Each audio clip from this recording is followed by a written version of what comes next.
एके दिवशी एक श्रीमंत व्यक्ती भगवान शंकरांचं दर्शन घेण्यासाठी मंदिरात आला. अंगावर महागडे कपडे, हातात सोन्याचं घड्याळ आणि पायात अत्यंत किमती बूट. त्याच्या प्रत्येक हालचालीत श्रीमंती झळकत होती. पण मंदिराच्या पायऱ्यांवर येताच त्याच्या मनात अस्वस्थतेची एक हलकीशी लाट उठली. त्याच्या कानावर आधीच आलं होतं की त्या मंदिराबाहेर नेहमी चोऱ्या होत असतात. विशेषतः चपला बूट तर क्षणात गायब होतात. त्याने आपल्या चमचमत्या बुटांकडे पाहिलं आणि पुन्हा मंदिराच्या दाराकडे नजर वळवली. बूट घालून मंदिरात जाता येणार नव्हतं आणि बाहेर काढून ठेवण्याची त्याची हिंमत होत नव्हती. क्षणभर तो द्विधा मनस्थितीत उभाच राहिला. श्रद्धा आणि भीती यांच्यामध्ये त्याचं मन हेलकावत होतं. तेवढ्यात त्याची नजर मंदिराबाहेर बसलेल्या एका म्हाताऱ्या भिकाऱ्यावर पडली. अंगावर फाटके कपडे, चेहऱ्यावर काळानं उमटवलेल्या वेदनांच्या रेषा आणि डोळ्यात मात्र एक विलक्षण शांतता. तो श्रीमंत व्यक्ती हळूहळू त्या भिकाऱ्याजवळ गेला. "बाबा, माझे बूट थोडा वेळ सांभाळून ठेवाल का?" त्याने संकोचाने विचारलं. भिकाऱ्याने त्याच्याकडे पाहिलं, हलकसं हसला आणि म्हणाला, "ठेवा साहेब, निर्धास्तपणे जा दर्शनाला."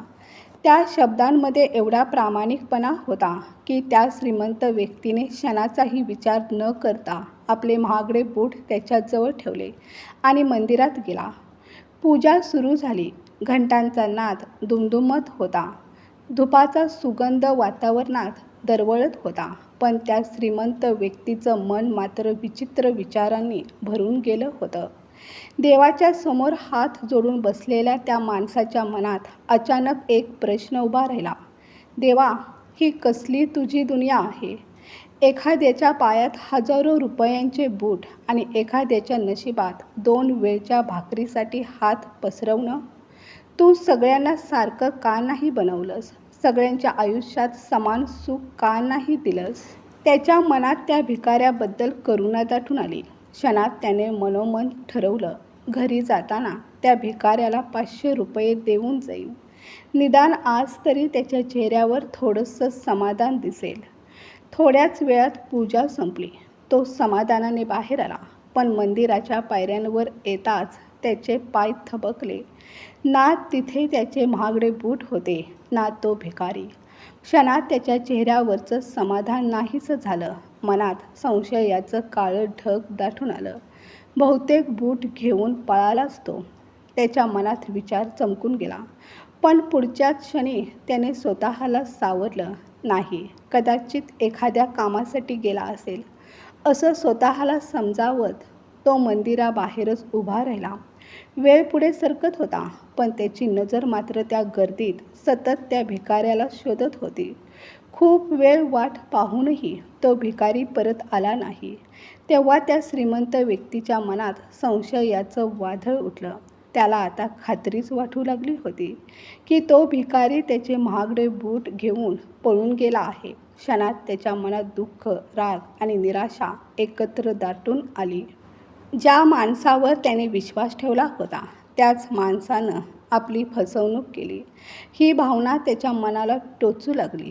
शेवटी निराश होऊन तो श्रीमंत व्यक्ती अनवाणी पायांनीच आपल्या घराच्या दिशेने निघाला. तप्त रस्त्यावर पडणारी प्रत्येक पावलं जणू त्याच्या अहंकाराला आणि विचारांना प्रश्न विचारत होती. चालत चालत तो एका फुटपाथजवळ आला. तिथे एक माणूस चपला बूट विकत बसला होता. अनवाणी पायाने चालणं कठीण होत असल्यामुळे तो श्रीमंत व्यक्ती चप्पल खरेदी करण्यासाठी त्याच्या जवळ गेला. पण त्याच क्षणी त्याची नजर तिथे ठेवलेल्या एका बुटाच्या जोडावर पडली. क्षणभर तो थबकला.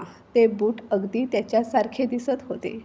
त्याने बारकाईने पाहिलं आणि त्याच्या लक्षात आलं, ते बूट दुसऱ्या कुणाचे नसून त्याचेच होते. त्याने लगेच त्या बूट विकणाऱ्याला विचारलं, "हे बूट कुठून आणले?" सुरुवातीला तो माणूस उडवाउडवीची उत्तरं देऊ लागला. "मला माहीत नाही साहेब, जुने बूट आहेत." पण त्या श्रीमंत व्यक्तीने पुन्हा पुन्हा विचारलं. थोडा दबाव टाकला. तेव्हा शेवटी तो माणूस सत्य बोलला. तो म्हणाला, साहेब, हे बूट मला एका भिकाऱ्यानं 500 रुपयांना विकले. हे ऐकताच त्या श्रीमंत व्यक्तीच्या चेहऱ्यावर एक वेगळंच हसू उमटलं. क्षणभरापूर्वी ज्या मनात राग होता त्या मनात आता एक गूढ शांतता उतरली होती. त्याने चप्पलही घेतली नाही आणि तो पुन्हा अनवाणी पायांनीच आपल्या घराच्या दिशेने चालू लागला. कारण त्याला देवाजवळ केलेल्या आपल्या तक्रारीचं उत्तर मिळालं होतं. त्याच्या लक्षात आलं होतं की जोपर्यंत माणसाची कर्म सारखी होत नाहीत तोपर्यंत त्यांच्या नशिबातही समानता येऊ शकत नाही.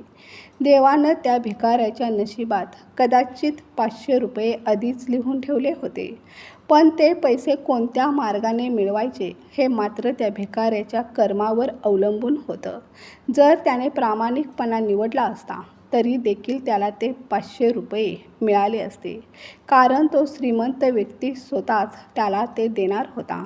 पण त्याने चोरीचा मार्ग निवडला आणि कदाचित त्याच्या अशा चुकीच्या कर्मामुळे आज त्याच्यावर भीक मागायची वेळ आली होती. मित्रांनो, देव प्रत्येकाच्या नशिबात काही ना काही लिहून ठेवत असतो, पण ते मिळवण्यासाठी कोणता मार्ग निवडायचा हे माणसाच्या कर्मावर अवलंबून असतं.